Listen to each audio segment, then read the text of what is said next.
আসসালামু আলাইকুম, কেমন আছেন সবাই? তো আমি আজকে কাঁচা কাঁঠালের তরকারি রান্না করব।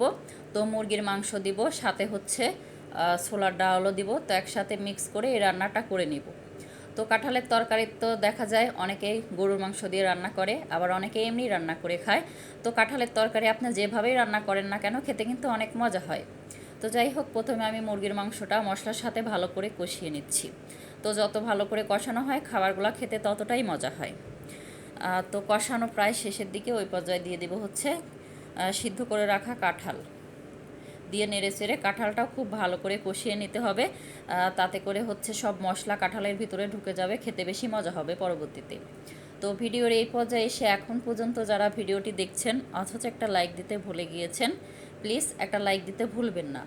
আর ভিডিওটি যদি বেশি বেশি ভালো লাগে কমেন্টের মাধ্যমে জানাতে পারেন। চাইলে ভিডিওটি ফ্রেন্ড ও ফ্যামিলির মাঝে শেয়ারও করতে পারেন। তো আপনাদের সাথে কথা বলতে বলতে কাঁঠালটা খুব ভালো করে মুরগির মশলার সাথে কষিয়ে নিয়েছি আর কি। তো এখন হচ্ছে সামান্য পরিমাণে পানি অ্যাড করে দিব।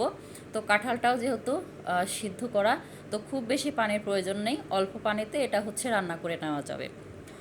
তো এই পানিটুকু শুকিয়ে গেলে পরবর্তীতে আমি হচ্ছে ছোলার ডালটা দিয়ে দেব। আর ছোলার ডালটা আমি হচ্ছে সিদ্ধ করে রেখে দিয়েছি, তাতে করে রান্নার সময়টা কম লাগবে, এই জন্য আর কি।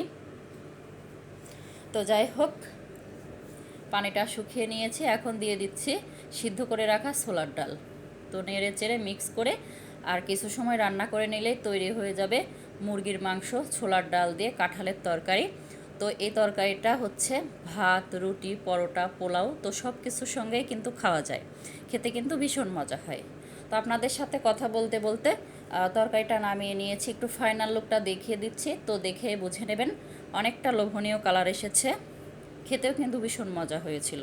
তো আপনারা এভাবে একবার হলেও ট্রাই করতে ভুলবেন না। তো যাই হোক, টেবিলে খাবারটা গুছিয়ে নিয়েছি। তো ভিডিওটি প্রথম থেকে শেষ পর্যন্ত দেখার জন্য সবাইকে ধন্যবাদ।